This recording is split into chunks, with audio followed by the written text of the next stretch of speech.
And that is the BBC News at 6. You can keep up with all the latest developments on the BBC website, as always. From the 6 team, it's goodbye. And the news continues here on BBC One. Now it's time to join our colleagues across the nations and regions for the news where you are.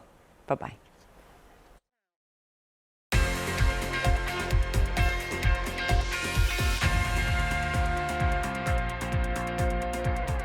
Hello there, I'm Olly Foster. Here's what's coming up for you on Sportsday this evening. All out by lunch, England's women crumble at Trent Bridge in the first match of their Ashes series. One of Scotland's most successful managers, Craig Brown, has died at the age of 82. We'll hear from one of his players. McElhenney and Reynolds turned around Wrexham's fortunes, but why are the Hollywood pair now venturing into Formula One? Also coming up on Sportsday for you, 1 week before Wimbledon begins, there's been British success at the Eastbourne International. And after 6 months in hospital, we join the British Paralympian George Peasgood as he fights his way back.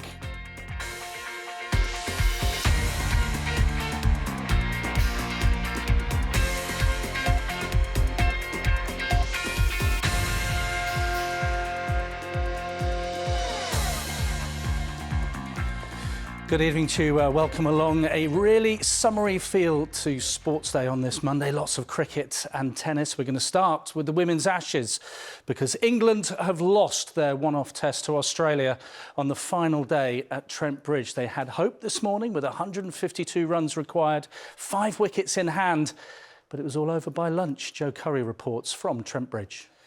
Well, let's head live to Trent Bridge now and speak to Joe. Evening to you, Joe.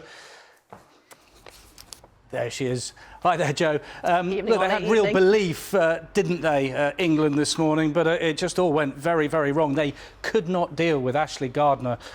What a performance from her.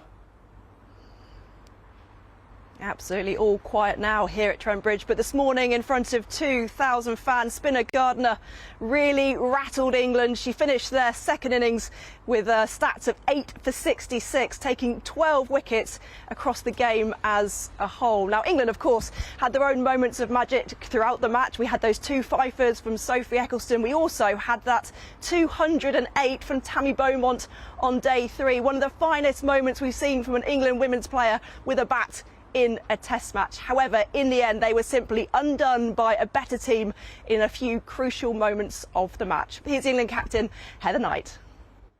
Obviously disappointment. There's a couple of sessions that we could have done a lot better. Day 3 and day 4, the evening sessions there that probably cost us the game. But I think the way we've gone toe-to-toe with the Australians and really put them under pressure at times, I've been really proud of how the girls have done that, and I don't think we've taken a backward step throughout this test. But yeah, ultimately disappointed, obviously, of being on the losing side. Skipper looking for positives, Joe. It is a multi-format series. No more tests. Australia got 4 points for that. Still 12 points to play for. You'd think, oh, you know, England, you know, are still in this. But it's a tough task, isn't it?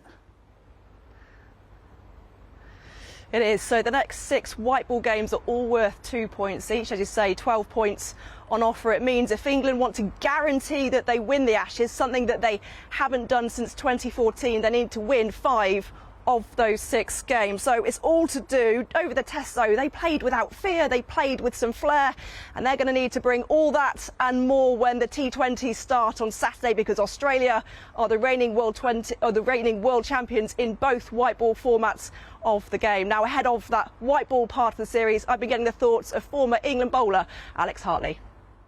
They've got a few days till they meet up as a T20 side before Saturday's game, so they have to take those few days off, they have to reflect and look at where they can get better. But the message from the head coach is all about positivity, it's all about taking the game on, so there's so many positive things to come out of that game. Lauren Filer as well was outstanding, getting Elise Perry twice in a test match. I mean, everybody will be happy with that. So yeah, you know, they have to pick themselves up, and they've got to win 5 out of the 6 white ball games, which will be tough, but take it game by game and moment by moment. Let's talk about these white ball games then. It starts with 3 T20s. What kind of changes do you think we'll see to the side, and do we need to change anything mentality-wise? I think the mentality stays the same. I've been really impressed with how Heather Knight, the captain, spoken post-game. She's been upbeat, girls, there's been some brilliant play. We just need to reflect and move on. We'll see a slight shift in the squad, no doubt. We'll see some players come in. Sarah Glenn will come in. maybe Tammy Beaumont will miss out and things like that. So there will be a different squad going into the T20s, but that's the beauty of it, isn't it? Because we're at home, we can chop and change our teams and we can have our best teams out there at the moment. Yes, a few days now for both teams to rest and recover, and perhaps in England's case to decompress as well. The first T20 gets underway on Saturday evening at Edgbaston. There will of course be full coverage across the BBC. Live from Trent Bridge. Many thanks indeed. So England's women, they have made a losing start to their Ashes series. The second test in the men's series starts on Wednesday at Lord's. England one down in that after losing the opening match at Edgbaston by 2 wickets. Our sports correspondent Jo Wilson has been with the squad today. Jo Wilson reporting there from Lord's. Now let's turn to football, because Scotland's longest-serving manager, Craig Brown, has died at the age of 82 after a short illness. He was in charge for 71 games and took the national side to Euro 96 and France 98, the last time Scotland's men qualified for a World Cup. Paul Lambert, who played in that tournament, won his first cap under Brown. Paul Lambert giving us his tribute to Craig Brown, the former Scotland manager who's died at the age of 82 today. Well, let's stay with football, because today's big transfer news is that the Manchester City captain Ilkay Gundogan has signed for Barcelona. His contract at the treble winners is up at the end of the week, so he goes on a free transfer. Our reporter Ben Croucher can give us some more details on this deal. He goes on a high, Ben.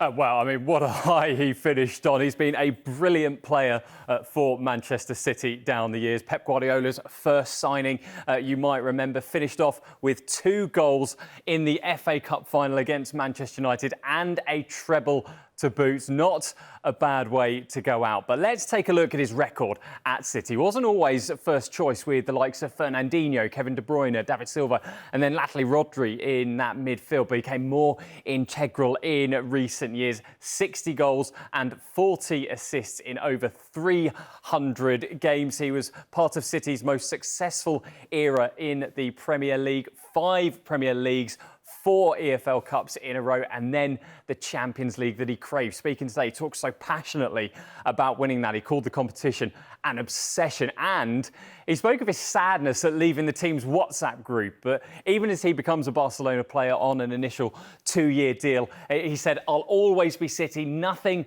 can break that bond. Love on the highest level possible." The question is, just how does City replace him? I mean, it's going to be really, really difficult.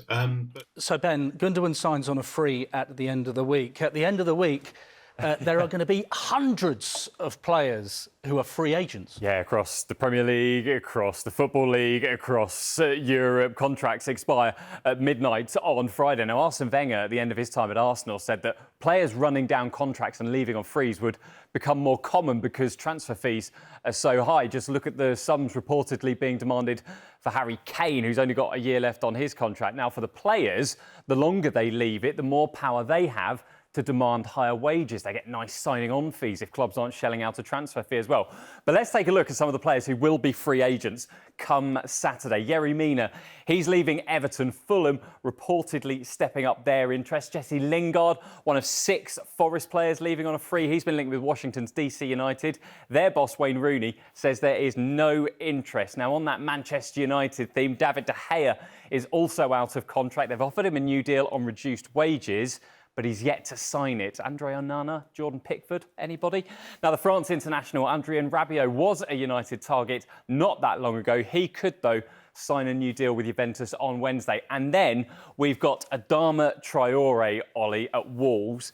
Suggestions that he could be the latest player to make a move to the Saudi Pro League. Yeah, a few have. That Saudi Pro League has had a massive impact in recent weeks on the transfer market. It has been absolutely extraordinary. Ever since the Public Investment Fund took control of the 4 major clubs, their ambition now is to become one of the 5 biggest leagues in the world. They have been spending for fun. The latest player to join is the Chelsea defender Kalidou Koulibaly. He's joined Al Hilal for an undisclosed fee.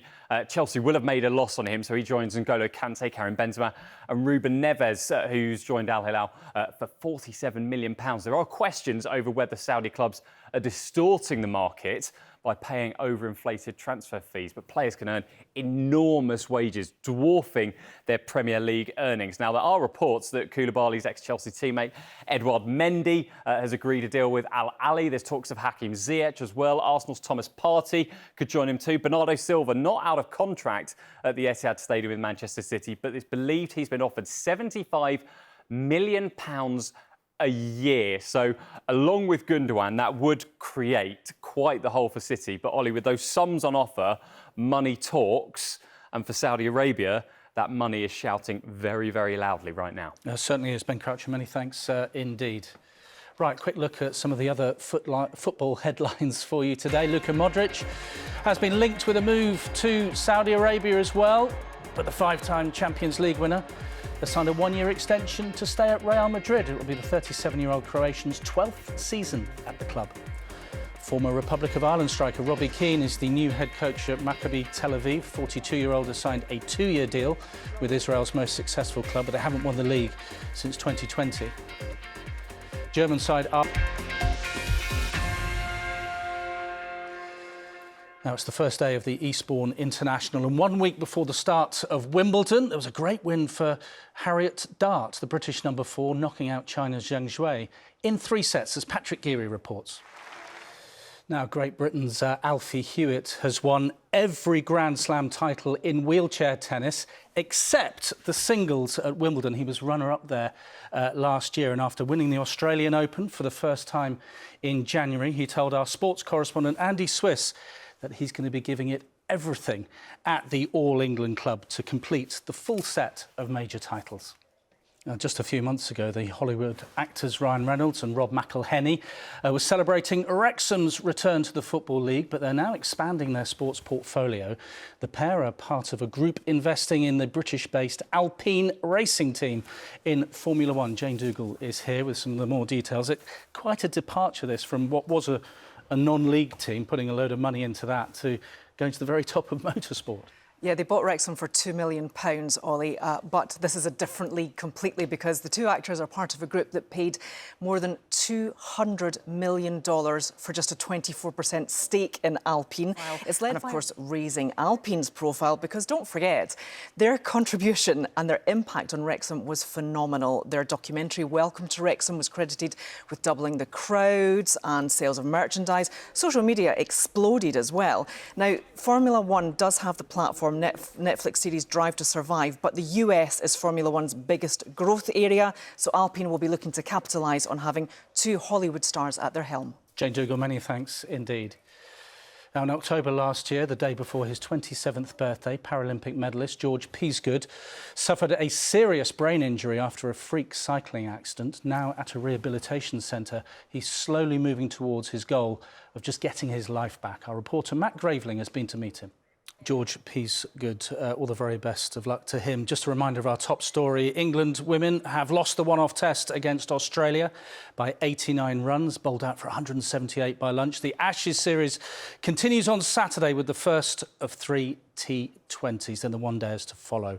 England's women have it all to do. From me, Olly Foster, and the rest of the Sportsday team, goodbye.